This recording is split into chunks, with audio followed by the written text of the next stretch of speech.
tous, j'espère que vous allez bien. On se retrouve pour un nouvel épisode d'Emile et on est accompagné de l'apôtre Victor Maconda et c'est lui qui répondra à cette question.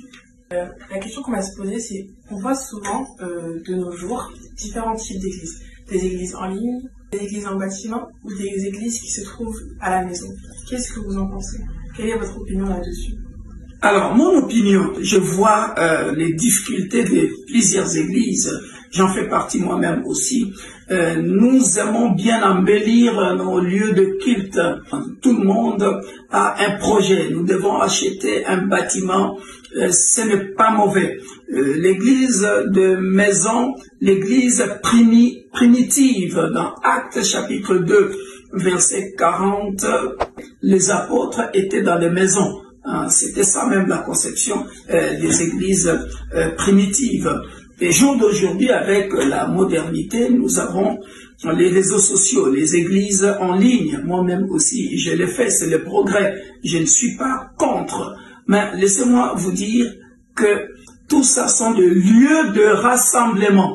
Je précise, ce sont des lieux de rencontre. Selon mon apostolat et ce que je sais de l'apostolat, la vraie église, c'est toi. La vraie église, c'est moi.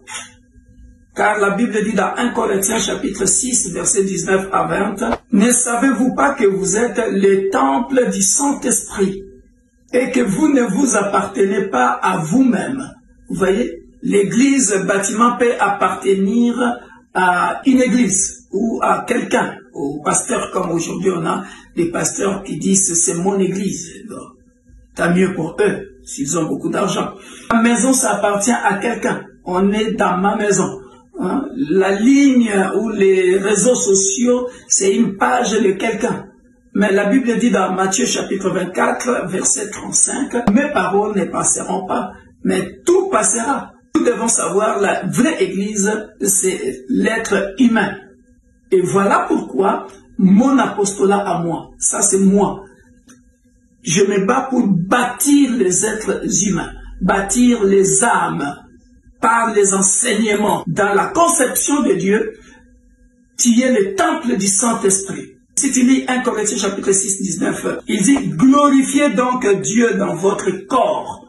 C'est-à-dire, nous devons bâtir les êtres humains par des enseignements véritables, où qu'ils soient, dans le bâtiment ou pas bâtiment, il craint Dieu. Il marche selon les enseignements qu'il a reçus. Nous devons bâtir les âmes. Parce que quand tu meurs, c'est ton âme qui ira à la vie éternelle. Ce n'est pas le bâtiment qui aura la vie éternelle. Ce n'est pas la maison qui aura la vie éternelle. Ce ne sont pas les réseaux sociaux qui auront la vie éternelle. C'est ton âme qui aura la vie éternelle. Et d'ailleurs, il est dit encore dans Actes chapitre 7, versets 46 à 49. Il trouva grâce devant Dieu et demanda de lever une demeure pour le Dieu de Jacob. Et ce fut Salomon qui lui bâtit une maison. Mais le Très-Haut n'habite pas dans ce qui est fait de main d'homme, comme dit le prophète.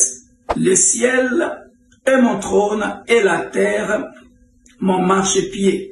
Quelle maison me bâtirez-vous, dit le Seigneur, ou quel sera le lieu de mon repos?